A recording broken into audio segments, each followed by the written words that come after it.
incarnate Mother.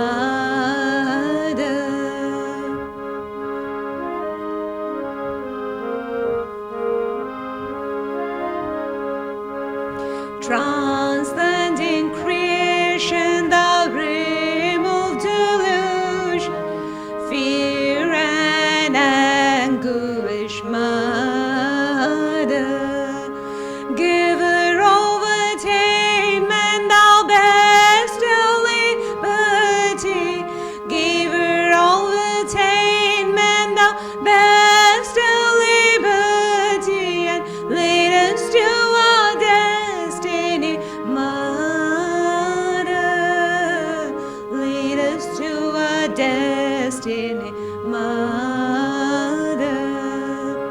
Salutations, Mother Shri Sadhana treasure, kindness incarnate, Mother.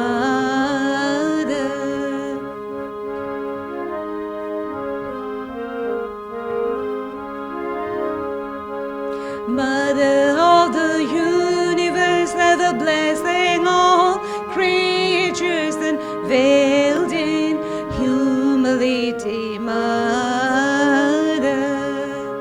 Lowly to saintly, thou countless progeny. Lowly to saintly, thou countless progeny, thou love and nurture, Mother. Love and nurture, Mother. Salutations, Mother Shri Sadhana treasure, kindness incarnate, Mother.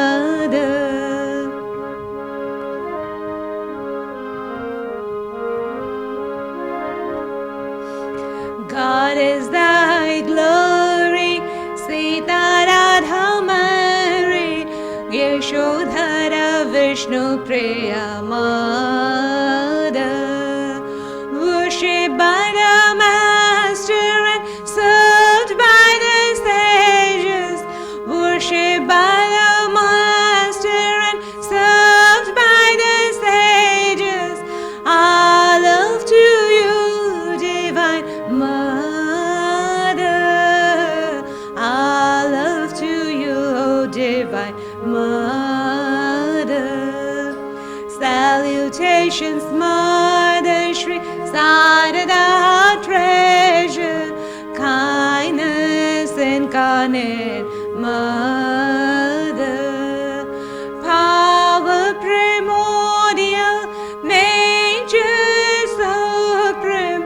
Power primordial, nature supreme.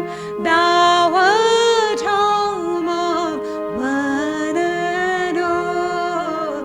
Thou art home of one and all. Salutations, Mother Shri Sadhana treasure, kindness incarnate, Mother. Kindness incarnate, Mother.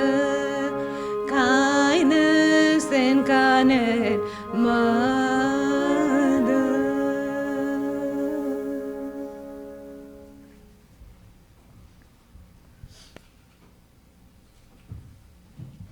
Thank you, Shravani.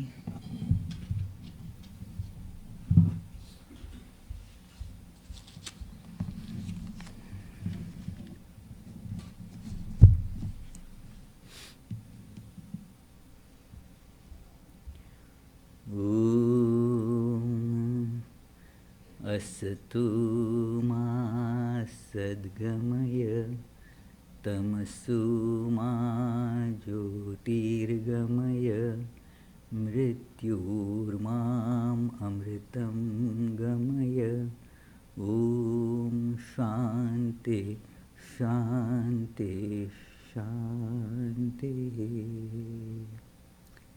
Lead us from the unreal to the real, from darkness of ignorance to light of knowledge, and from death, that is limited existence, to immortality, the unlimited, all-pervading existence. Dear friends,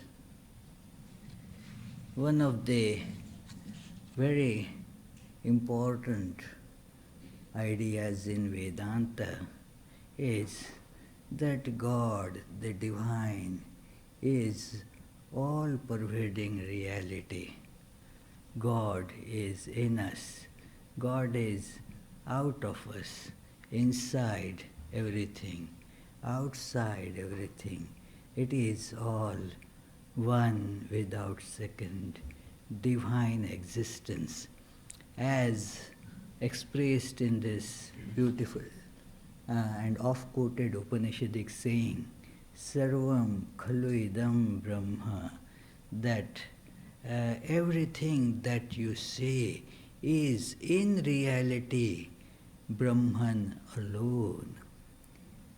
The word Khalu Idam, in reality, means the appearance shows that everything is actually different, not real. But when you probe a little deeper, you see that actually everything is the same one reality, God, the Brahman. And this statement is a practical statement, something that one can and one should experience.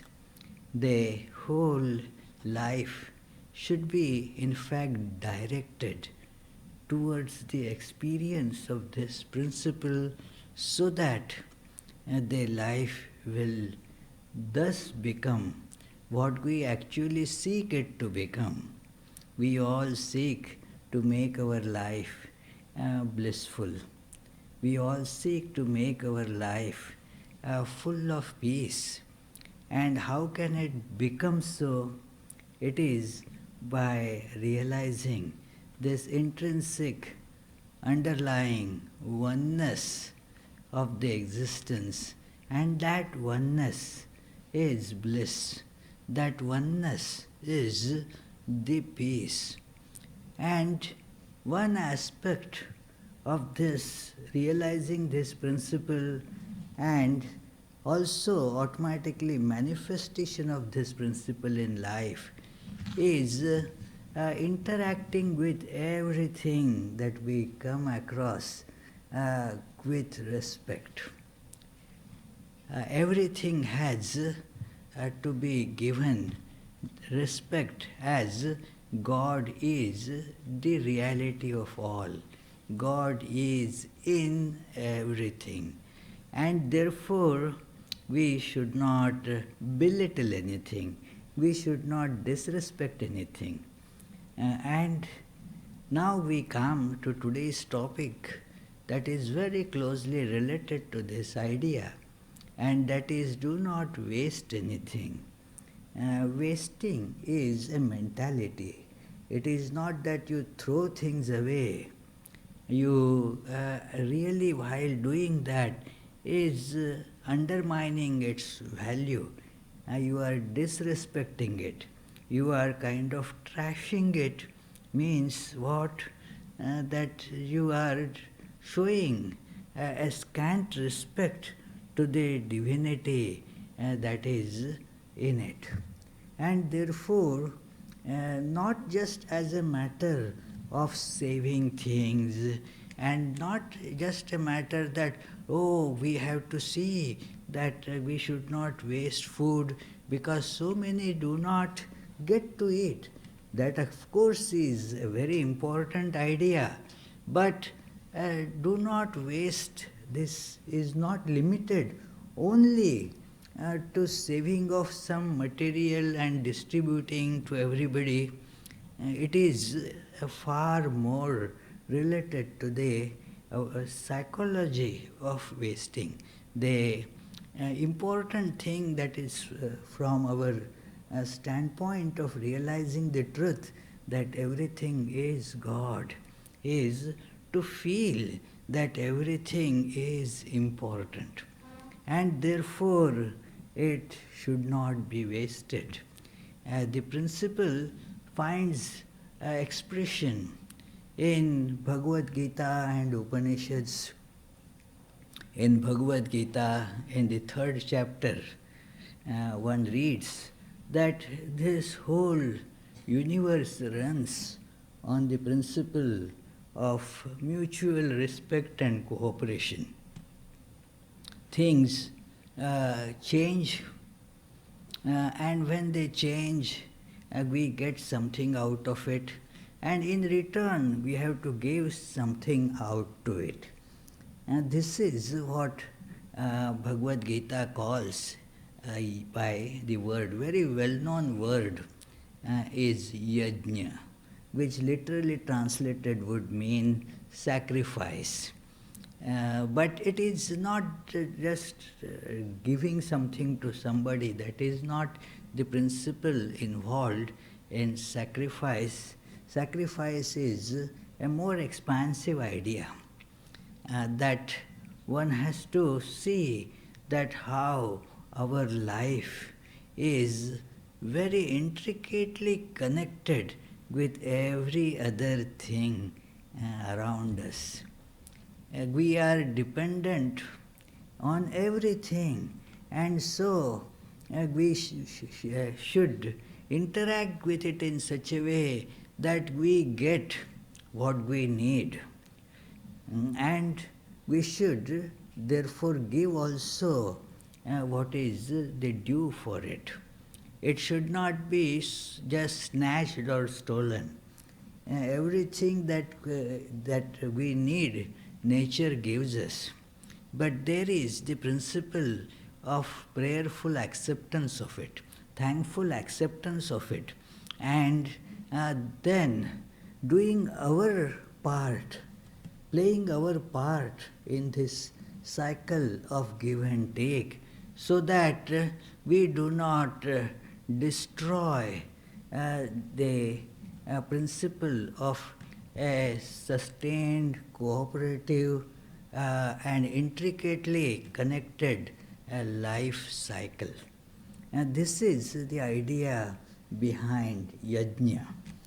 So let me read a few verses pertaining to this from Bhagavad Gita to illustrate this very important principle, that it says Lord is advising the disciple Arjuna that this principle of yajna is the way to do your actions. Our actions should become a sacrifice. And that is how those actions will not bind us anymore. Actions, it has been described in some previous verses, and we can easily see that the actions create a bondage. When we do something, there is the result of it to follow, and we are bound to take that result. We cannot say no to it. And then that result again generates its own action or karma, which again creates a bondage, and thus it becomes a very intricate cyclic that bondage that we can never get out of it. That has the technical term karma bandha, the bondage of work. And we are compelled to work. Our desires propel us to work. And we feel at times that, let this work be finished and I will be done. I will be free from it. A great delusion that we operate with is that, okay, this is the desire that I am having, and then let me do this action to fulfill that desire, and then it will all be done. No, that action will generate its result. This is a commonly used word in the Western countries as well, English as well, that is karma. That karma gets generated. You perform karma as action, and then what it generates, although you may not like it, but it generates the its result, which is a kind of bondage on you. And to fulfill that, you again are involved in doing more actions. Then you get more results. The action and the result keep on generating each other as the chicken and the egg. So they follow each other. And this is the nature of our bondage. One way of looking at the bondage under which we all are living is this bondage of action. We are forced to do action, and as we perform the action, it generates a force that we cannot resist. We have to again keep on performing the action, and it has no end at all. It is many times compared with a beautiful an analogy. I don't think any of you have seen that picture. I have had the opportunity to see it in a farm. In farms earlier, long time back now, there used to be a mill, an oil mill. The oil seeds are produced, from that oil is generated, and that a bull has to make that oil by crushing those oil seeds. So the bull would be driving that crushing mill. Now the bull has to go on moving all the time, and so how to make that bull move? And the farmers or the operators of the mill had a nice trick. They would protrude a stick from the head of the bull, and right in front of the eyes of the bull, thus from that stick, they would hang a bunch of nice green grass. And the bull goes ahead to eat that grass. And then what will happen, Arohi? When will the bull stop? Will the bull stop any time? No, because it will keep on seeing ahead of it that there is this grass, and will keep on moving ahead. So our situation is not very different from that. This is called the bondage. We see something ahead that I have to grab, and so that pushes me. And as we move ahead, that also moves ahead. We keep on moving like this. What is the way out? The way out is to learn to work with a discipline that gradually will transform our awareness.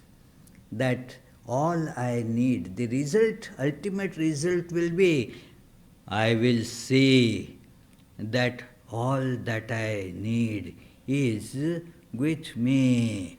All the desires will thus get transformed or eliminated. I will not get deluded then by the things that keep on tempting me, pulling me.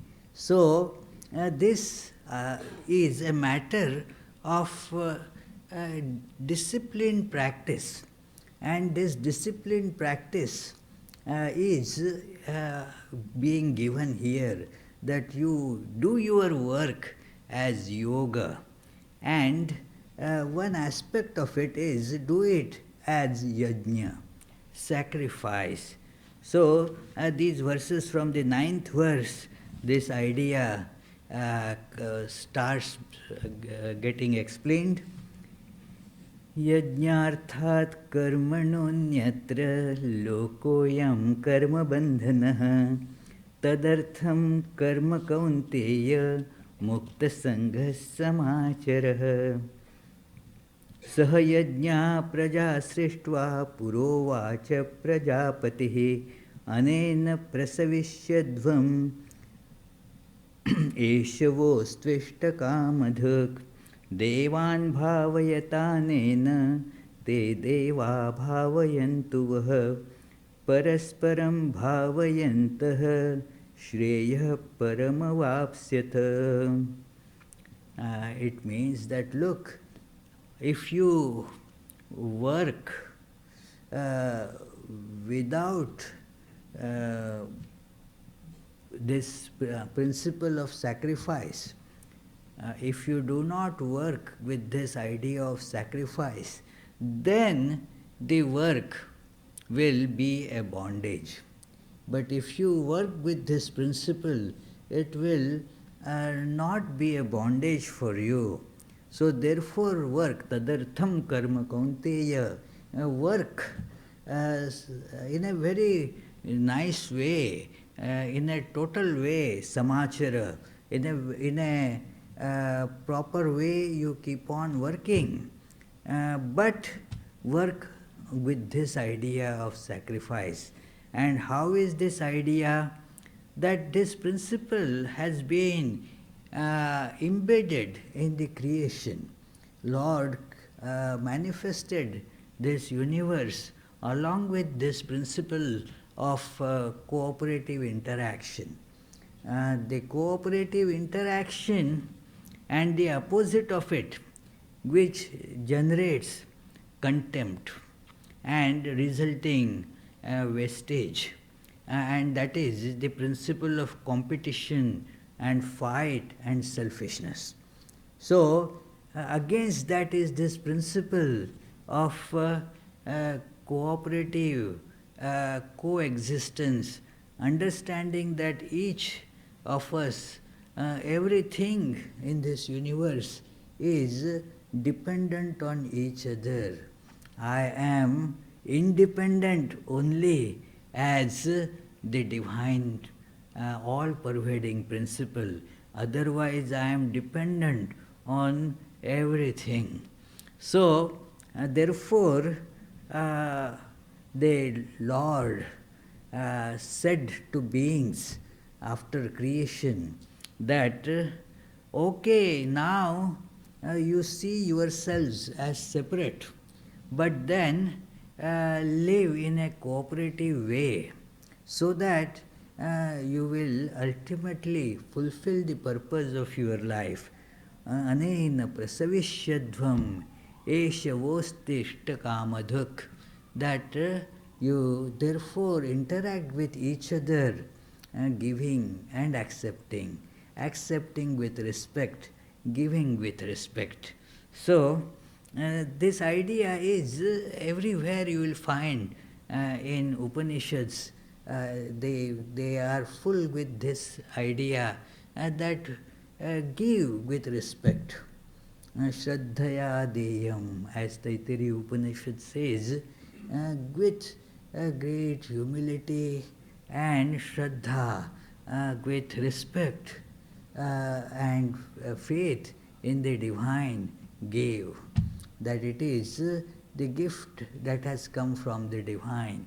So give with that idea, and not throwing, hey, it is disrespectful. It is contempt of that divine principle involved in it. And thus this will sustain you and take you forward in your life. So it says, thus mutually the universe and you will enrich each other. It is further details have been given here. I won't go into it, and giving various examples of this cycle, like the water cycle that you all in the schools, primary schools, we had learned that how the sun makes the water from seas evaporate, and then comes that same water comes to us as rains, then we use it, and after use again it goes back to oceans and other sources of water, and this cycle keeps on going. Thus, we get what we need and we give back to this cycle as well. So, this part, this section kind of concludes here that yajnashishtashinas santo muchyante sarvakil vishaihe bhunjate tvagham papa ye pachantyatmakaranat. It is told that those who follow this principle and thus take, accept, consume things as as given by this principle of sacrifice, the principle of mutual coexistence, respectful coexistence.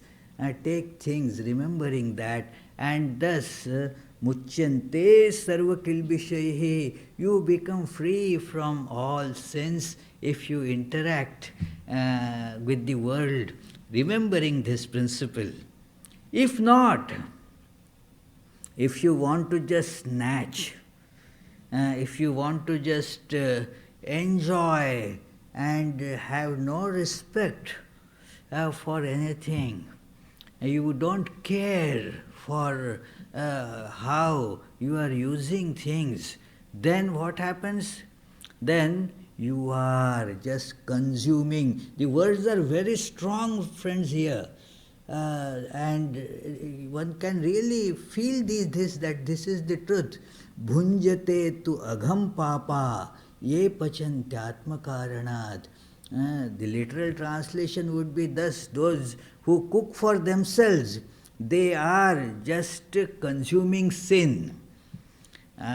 They cook for themselves doesn't literally to be taken. What it means is those who are selfish. They think of themselves. They do not think that, well, this is an interdependent creation. They are just consumers of sin. So, this is the great idea that in practice translates as not being wasteful. It is, we have to see this, that in great teachings of sages, how this practical principle of divinity in everything gets manifested. And I don't find any example of these teachings better than Holy Mother Sri Sarada Devi. Her life was such a practical commentary of great principles of Vedanta. She demonstrates that how that in every action this idea of or this principle, let us put it like that, this principle of God in everything gets manifested. God in everything is truth. God is in everything. And this thought has to, if we know this, then that knowledge transforms our life. Knowledge is not just an abstract idea doing nothing in practice. The knowledge transforms our awareness, knowledge thus transforms our life. If we know truly that something that we are about to eat has poison, then that knowledge will change our actions. Without that knowledge, probably we were going to eat it. But as soon as that knowledge comes, then it will, our hand will not go to it to eat. We will stop from putting that in our mouth, because we now know that it is poison. It is not right for us to take it. So Knowledge, it transforms. It is like the electricity entering in all these fixtures. Now, what happens when the electricity gets into these bulbs and the light fixtures? Otherwise, they were dull and black. As soon as the electricity enters, they start shining. So, also with knowledge, friends. When the knowledge enters us, it manifests luminously in our actions.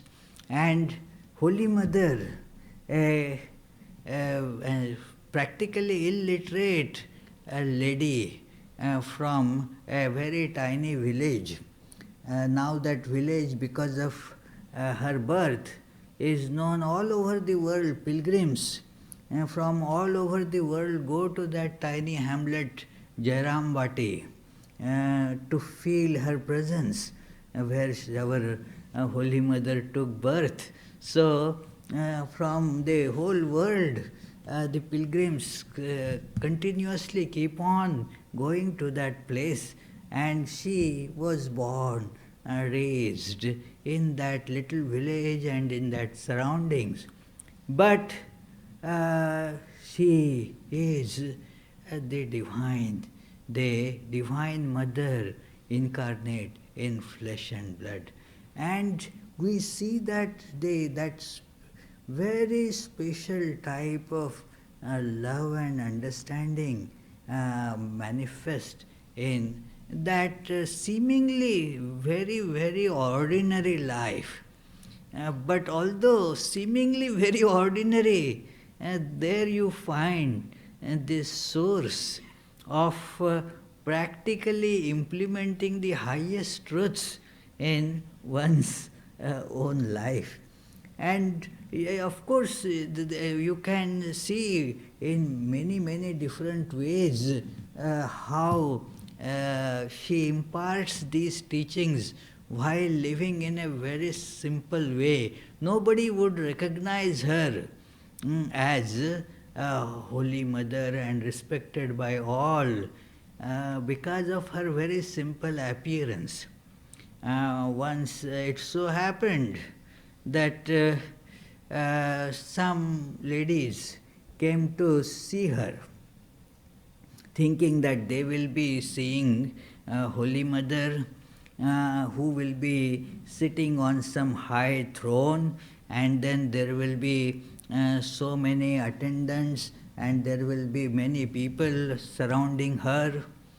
But when they entered, actually Holy Mother was brooming the courtyard, cleaning the courtyard. So they didn't know, so they thought that who is Holy Mother, where do we find Holy Mother? And imagine their surprise when they learned that, well, that is Holy Mother. Because there was nothing from just outside that one can understand in her life.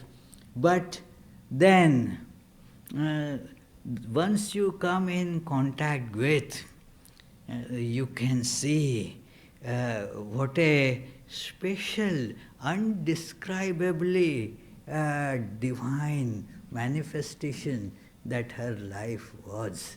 And one aspect that we are going to discuss today is do not waste anything. It is, I was very much impressed by this idea because we have that innate tendency to throw things, to just dump things. Just because I have taken what I need, now I don't have to worry about it, I just dump it. This has become practically a very big problem, that the waste management in all big cities is posing a huge threat to how to manage it. There are many articles about it, but unless this tendency is cured, there is no external cure is not going to be enough for it. And so, let me read some incidents from this wonderful book. This incident is many in many biographies of Holy Mother. I am referring from a recently published, very comprehensive biography of Holy Mother with all her teachings and all involved. It is Sri Sarada Devi and Her Divine Play by Swami Chetanananda. It is a comprehensive description of her life, the reminiscences and her teachings. So, and let me quote. This is Swami Ishananda. Swami Ishanananda recalled,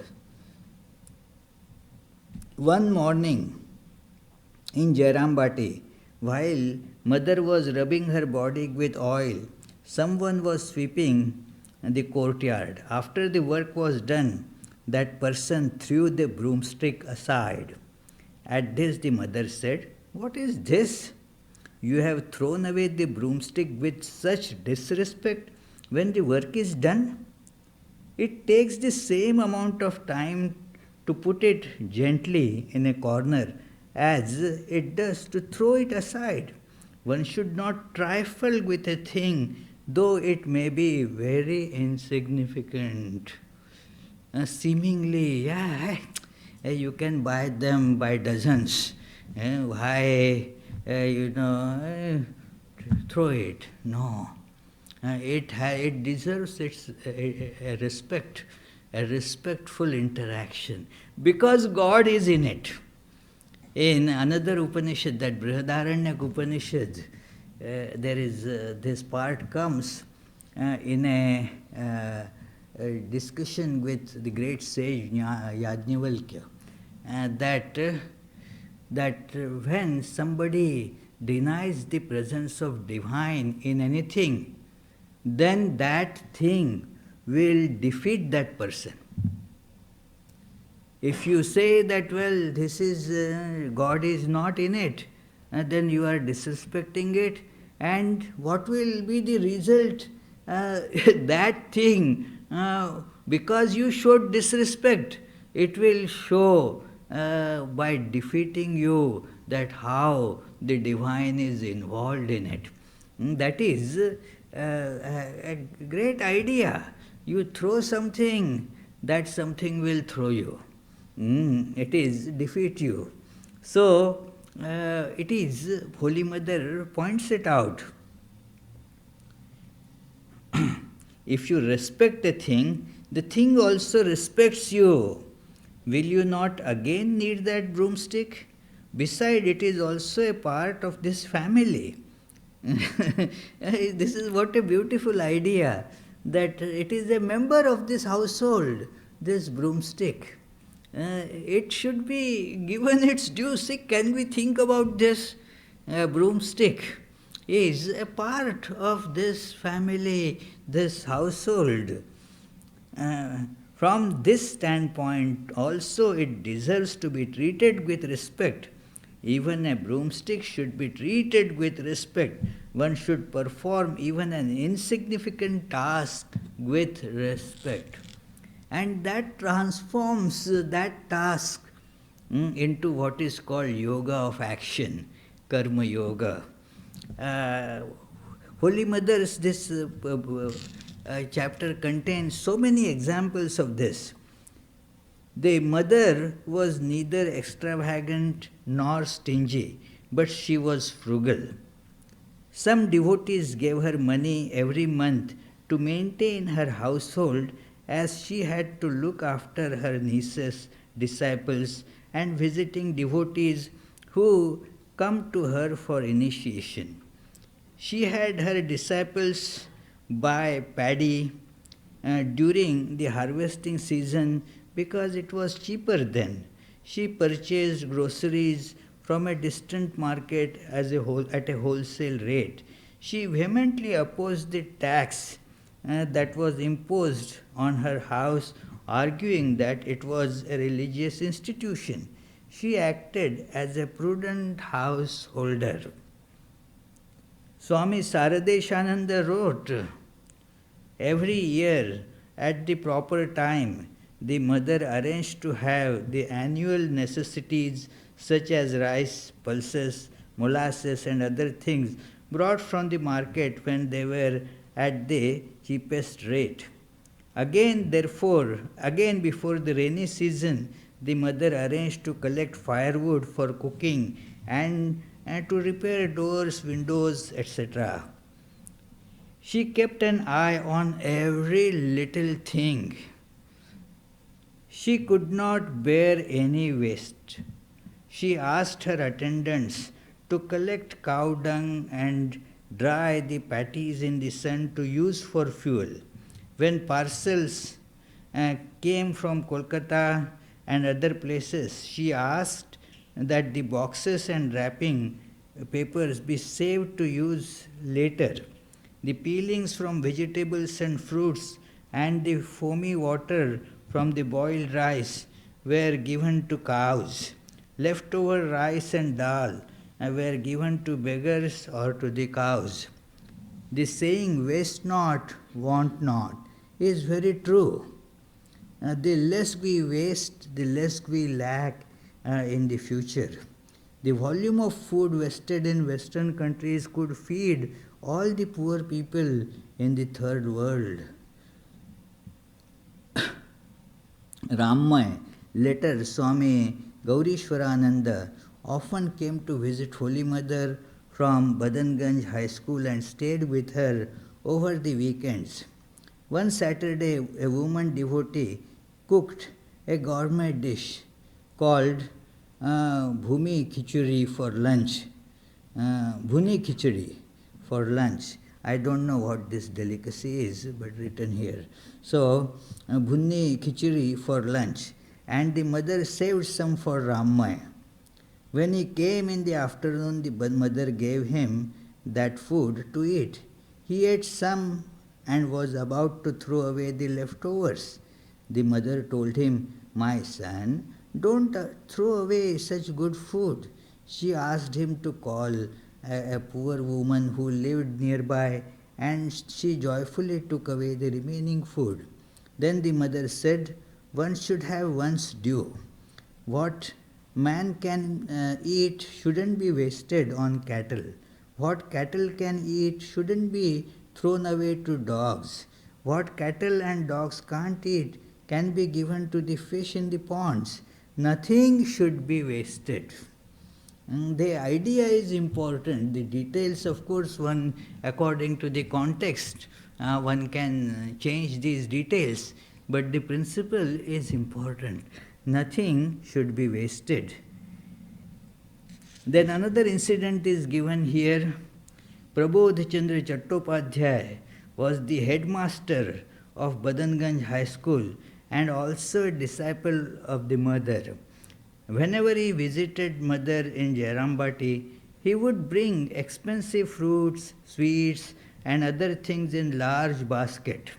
Holy Mother told him, my son, I have everything by the Master's grace. I have no needs. You are a householder and you have spent so much money on me. You will have to look after your wife, your children, and their educational expenses, and you have spent so much money for these gifts. Prabodh was a little hurt. Understanding his wounded feelings, the mother said, listen, my son, why I have said this? You are a householder. You need to save something. If you have no savings, how will you serve the monks? The monks do not earn money. They live on the financial help of the householders. Prabodh was touched by the mother's far-sightedness and her affection for him. In Calcutta, the monks took care of the groceries and household affairs, while Holy Mother took care of the devotee's spiritual welfare. But her vigilant eyes were everywhere. Saroj Bala recorded, one day, and this is a very nice incident, one day after lunch, mother lay down and was about to fall asleep. A servant from Balram's family called on her and left a basket of custard apples in the shrine for offering. Then he took the empty basket downstairs and asked the monks what he should do with the basket. They told him to throw it out on the lane. When the mother overheard this, she left her bed and went to the porch. She looked at the lane and said to me, "Look there, how beautiful that basket is. They have asked him to throw it away. It does not matter to them in the least. They are all monks and totally unattached. But we cannot allow such waste. We should at least use the basket for keeping vegetable peelings." She asked someone to fetch that basket, wash it, and keep it for future use. I learned a lesson from her words, but we are so slow to learn. This gives many such examples, and certainly we can learn from that principle in our life. It is that how we can use things properly. It is we have the opportunity to do it at every moment, friends. That how we can look at the possibility of using various things and showing proper respect to them and try to be frugal. That's a nice word. Frugal means not wasteful, not extravagant, and should not be miser. Give and use, but do not waste. This idea of wasting is, of course, looked upon at various levels. At the level of our human physical existence, it appears that this wastefulness may create so much scarcity for us of the most necessary things like water, even air. It is we are not respectful of those things. We have been wasting them, polluting them, and thus it won't be too long before all these resources become unusable. The water that we just throw, hey, we will remember that when we are thirsty, how much that need for that water is that we threw away. The monks, they go for what is called like a hermit's life, going out, roaming about in different places without carrying many things. And one Swami, he explained me the use of it. He says, he told me that with this you will understand the value of things. Now you live in a place where you have plenty of clothing. If you don't have you can just throw a little money and buy them. But now you are on that kind of a journey, voyage, where whatever you have, you have. You have neither money nor other supplies for those things. So now you use the one cloth that you have with that care. You may just get some food by chance somewhere, and then therefore you make good use of it. When something remains, you try to keep it for the use next time, or you give it to other creatures, other people who need it. You understand the value of it. And that is one good training that such life can give you. that see the value of things. A glass of water is very valuable thing, friends. We should look upon it in that manner.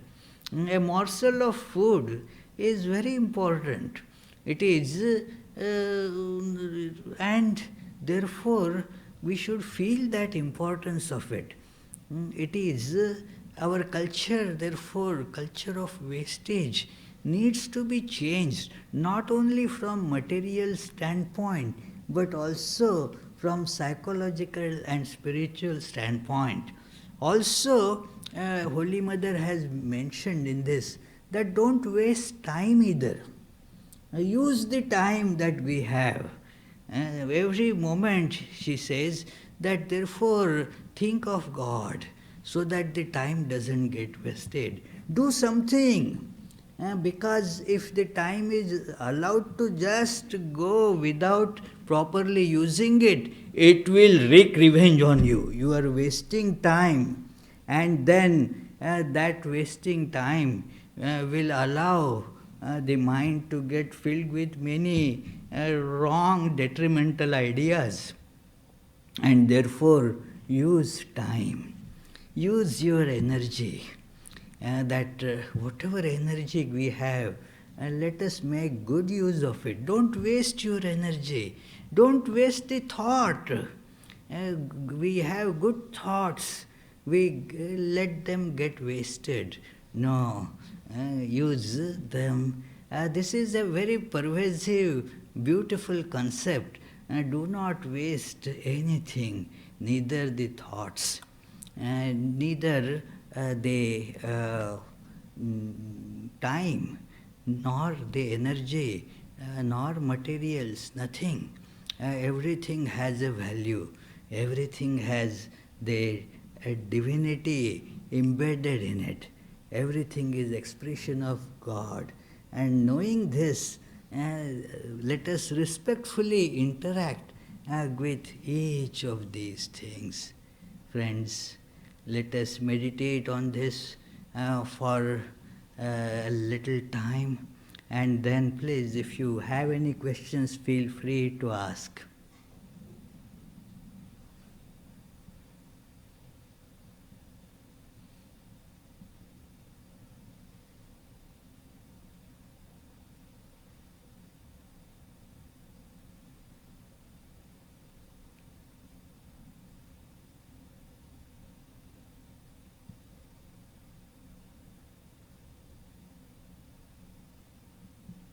Yes, please.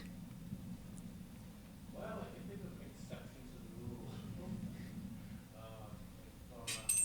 Somebody who was recovering alcohol, let's say, had drank about 3 months and then found a bottle of whiskey that this person had. They could say, well, I don't want to be wasteful. This would make good kerosene. Oh, well. But it would be more dangerous, I think, to hold on to that. Okay, yeah, it is certainly that person was making a bad use of alcohol, was destroying oneself with alcohol. But as you know, alcohol is an important ingredient in many medications. So, it can be given for that purpose. It can be used for many other things. And so, there is a possibility, it is something when I use, it hurts me, and so I don't want to use it. So let others get hurt, and so pass it on to others. That is a bad use of this idea. Don't waste. Instead of me getting hurt, let others get hurt. That is of course, it is not this principle of not wasting. It is, in fact, spreading the hurt. But, well, yes, everything has its place. Like when it is told, what is a weed? What is a weed? It is a plant, but in the wrong place. There is nothing exactly completely useless.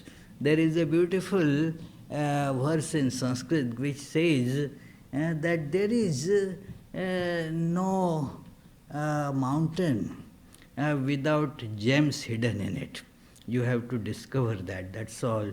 There is no plant without a proper medicinal value, but one has to discover it. There is no person who is bad or useless. One has to discover that goodness. So that is how everything has the value when put in right place. When put in wrong place, it has no value. When, say for example, I have a little bruise on the skin, then that bruise, if I apply a little alcohol on it, then it becomes disinfecting thing. So that is a good use of alcohol. So it is, therefore, one has to see how a thing can be used. There are many, stories that how a thing that is considered bad can have some positive applications too. Yes. Yes, please. What was the name of the town, the village lived in? That Jairam Bati. Jairam, Jayarambati.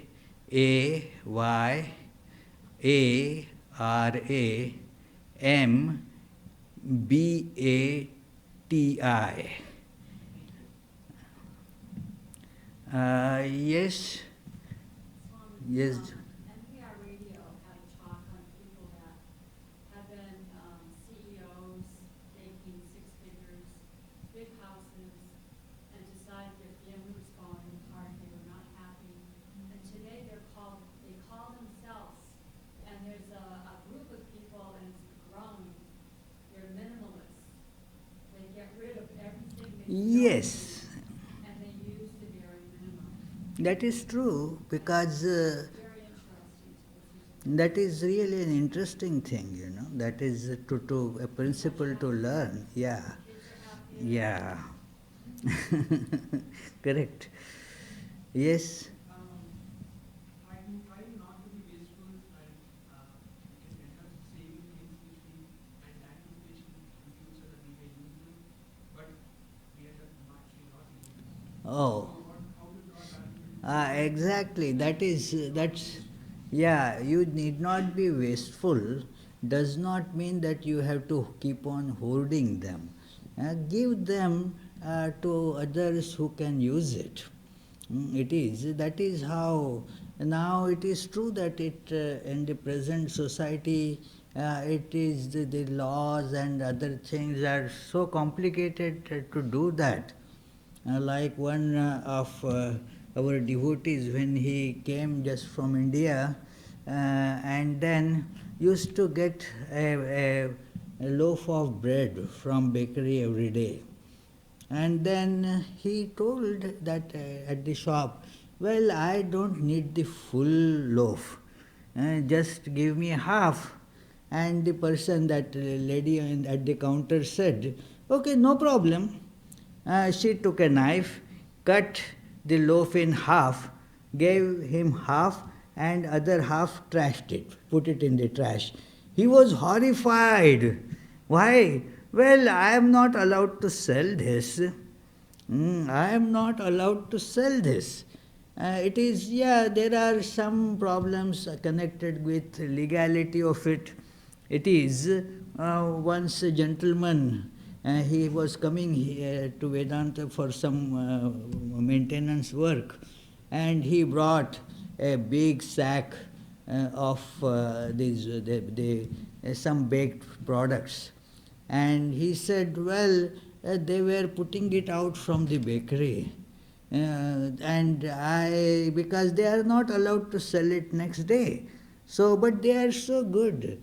Can you use them? I said, okay, sure. We will try to use them.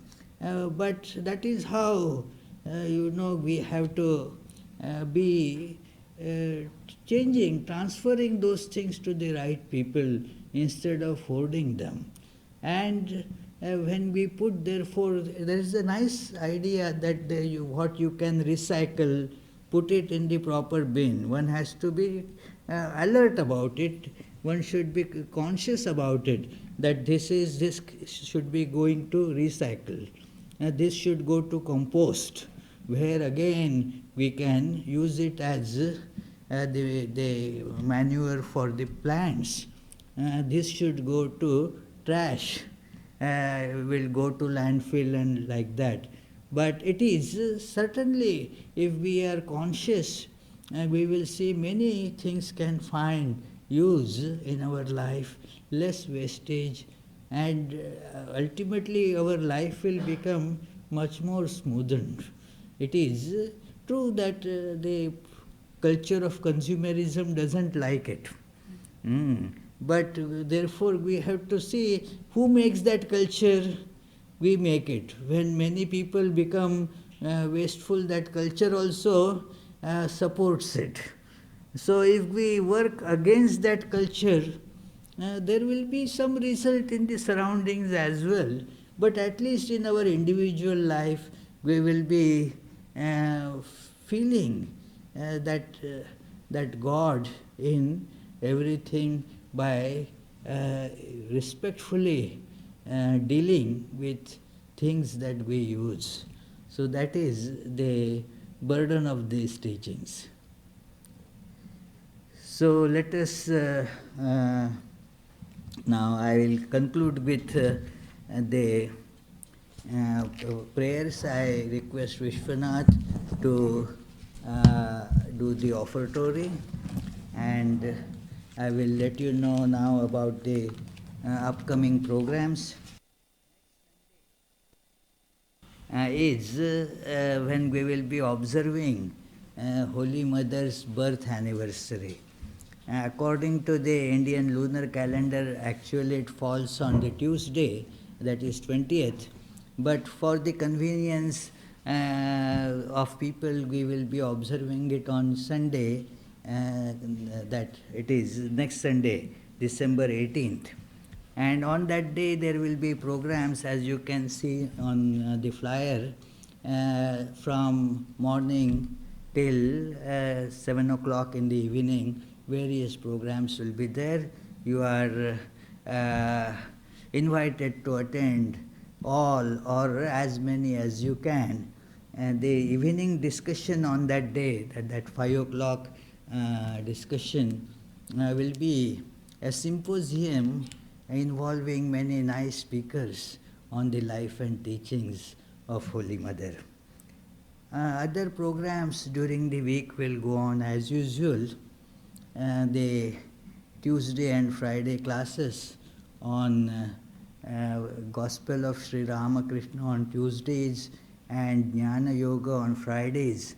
They will go on as usual at 7:30 p.m. Every morning and evening. There is the prayer and meditation session morning. It is from 5:45 to 7 o'clock. It is not too early, 5:45 is a nice time, you see. And especially when it is cold, it feels so good to come here in the warm place and sit in meditation.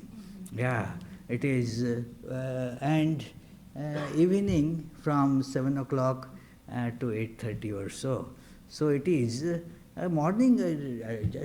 Don't just laugh, it is true. You can actually come and experience it. And you will then realize how true I was telling, that how it really enhances one's spiritual energy level and so forth. Anyway, so it is, I don't know how many will believe me, but I am telling from my own experience, friends. Why I suggest people to do this is because of my personal experience. I wasn't good at getting up early in the morning, but when I started getting up and meditating early morning, I know the transformation, friends.